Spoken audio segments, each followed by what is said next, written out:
Welcome back everyone, Racer X here, and today's video is pretty quick but really important. I actually just got done reading an article from Reuters.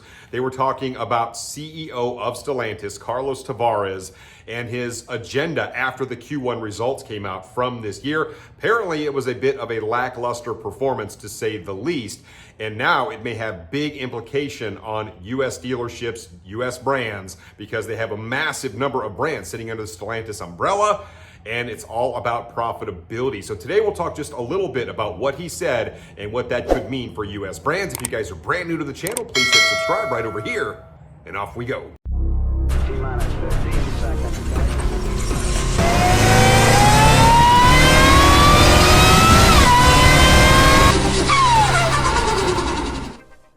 Today's video is being sponsored by my friends at Coverado. They make some of the best looking and best made car covers for your cars, light duty trucks, and SUVs. Now they actually have tons of different styles and colors to choose from. I picked the black on black for my specific application, and I can't wait to see how they look in the car. Now this is a Kia Forte GT line, so it already comes with upgraded seats from the factory, but these are cloth, and while they look decent, I feel like this Coverado upgrade will look really, really nice in this. Straight out of the package, these look absolutely beautiful. I can't wait to see what these look like on. You can see they are compatible with your current airbag. Very, very soft leather to the touch, makes these things very easy to clean, and I really like the universal fit. And after only a couple of minutes, the driver's side is in, and man, does it look nice. Look at it compared to the stock seat.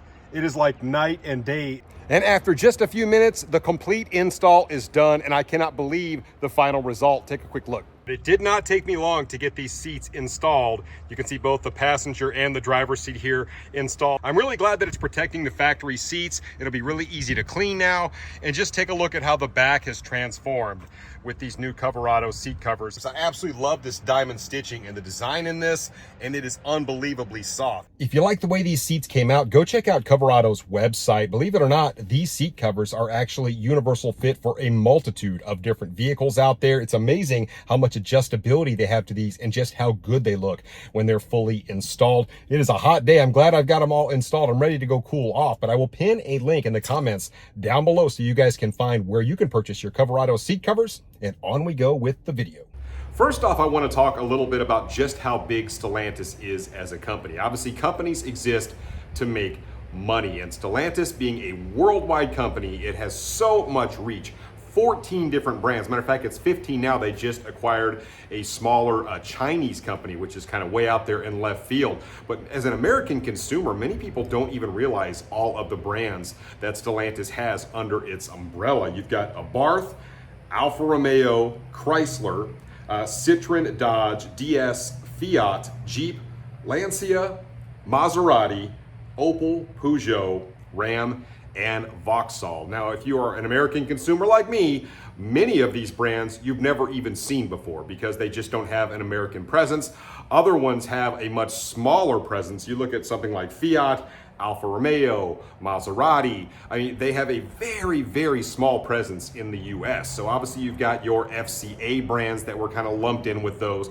Those are the ones that you're probably a lot more familiar with. Certainly Dodge, Jeep, Chrysler, and Ram. You may know of Maserati, although their dealer network is actually relatively small in this country.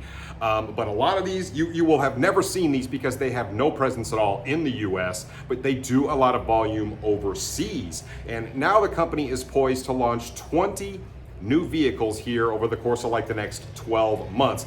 Many of these are going to be like hybrids and EVs. Like I said, the American market isn't necessarily big on hybrids and EVs, at least just yet, and it shows in the sales figures, but they're really hoping to boost profitability with all of these new offerings. The problem is, I don't think a lot of the American consumers are on board with these offerings. Matter of fact, when you look across all of these new 20 offerings, not much for the US market. Obviously, they're talking about the new Ram, that being a big one, and Ram has always been one of the brands that has one of the better profit margins for FCA. So we do have that coming for Chrysler. They're talking about a new large SUV on the STLA platform, and that's going to be like their next big thing for the US market is that STLA electric platform. But like I said, a lot of people here in the US, that's not necessarily what they want.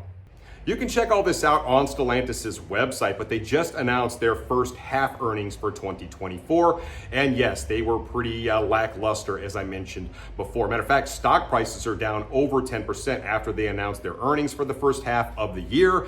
And that has major implications when you talk about a company the size of Stellantis. I mean, a multi-billion-dollar company. Matter of fact, they put out 62 million vehicles in 2023 alone. I mean, that's how big Stellantis is as a company. And when you really think about what makes sense from a business standpoint, it doesn't make a lot of sense to keep around business entities that are losing money. So I do get that part of it.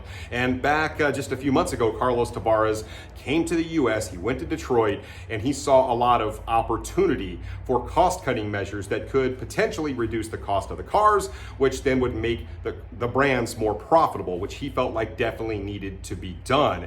And here we are after they just announced their first half earnings in 2024. Now he's stating that any brands that are not making money for the company as a whole are subject to being basically cut out of the Stellantis umbrella, so to speak. So whether they just close the brand down altogether or whether they sell it off, they no longer want to hold on to brands that aren't making money. And to some degree, that makes a little bit of sense. Yes, I realize some brands may temporarily be losing money and perhaps there's some long-term upside. But now he is very, very serious. If these brands are losing money for Stellantis, he has every intention on cutting them loose, and that may have major implications for the North American market. He said, our job in Europe is basically done, but in the United States and the North American market, we have a lot of work to do, and we're going to go ahead and do it.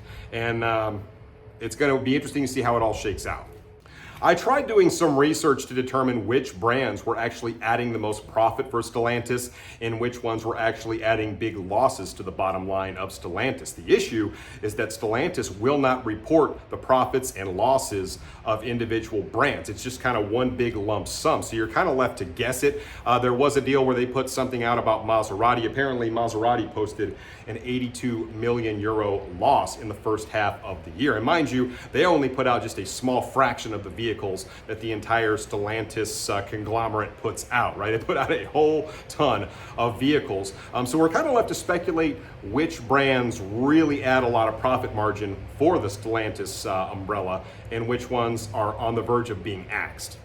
So what does all this mean for the North American companies under the Stellantis umbrella? Well, truth is, big changes are coming, and there's no denying that.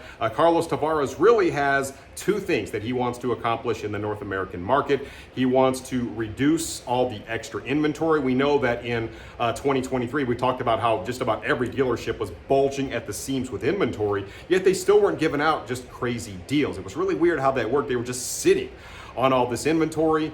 And the other part of it obviously is to reduce costs, which is what he mentioned when he came back to the United States just a few months ago. Those two big things, and he wants to increase profitability with each of the brands. But by doing those two things, it kind of goes hand in hand. And in my mind, in my logical business thinking mind, there are only a couple of ways that you can do that. You have to drive consumers into the dealerships, and you have to give them product that they want. And a lot of people say, well, Dodge isn't giving us anything that we want. So inherently, that may be a massive problem moving forward. But you got to give people more incentives, whether that's better interest rates through Stellantis Financial, whether that's figuring out a way to get the costs down. So maybe with the current inventory, you give out big power dollars, things like that. But get those costs down, get those interest rates down.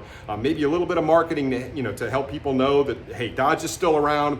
We're still a really relevant company. We still have cool products, but I know with the V8 Hemi going out, a lot of people are already down on Dodge as it is. So you got to give big incentives and somehow cut costs, and it's going to be a really massive transition. Is it possible that some of the old FCA brands could end up being either sold off or dissolved? Absolutely. I think the next year will tell if that is something that is going to happen. And in the minds of some people, maybe they feel like a company like Dodge being sold off to somebody else could be a really good thing. And in my mind, maybe it could. We don't know what that would lead to. But ultimately, if these brands cannot prove themselves to be profitable over the course of probably the next 6 to 12 months, chances are Stellantis is going to cut ties with them. I think about a brand like Chrysler, for example. I'm not too worried about Jeep. I'm not overly worried about Ram. In my mind, I feel like those two brands will be fine. I'm very worried about Dodge because they've just kind of gone away from their roots and gone in a completely different direction. They've alienated a lot of their hardcore enthusiasts, and they're kind of going to products that not really everybody wants, especially Dodge enthusiasts. So we'll see how that goes. I mean, maybe we can right the ship on that. And I'm really worried about Chrysler because right now Chrysler only has the minivan, the Pacifica. They did away with the Chrysler 300, which was a really nice, steady car for them. And they've talked about coming out with a new large SUV on the STLA large platform, which in my mind will be expensive and probably very few people will want. That's the way I feel about it. So I'm really worried about Chrysler, fairly worried about Dodge, and I think Ram and Jeep, they'll probably be okay as long as they continue to do things the right way. So we'll just wait to see how it all shakes out. I just wanted to share this news with you guys. Obviously, Carlos Tavares is not playing games anymore. He will not continue to support brands that are not making money for the company. Kind of understand that position to a degree. Major changes are going to be on the way. So let me know what you guys think in the comments down below, and I will catch you on the next one. So until then, Racer X.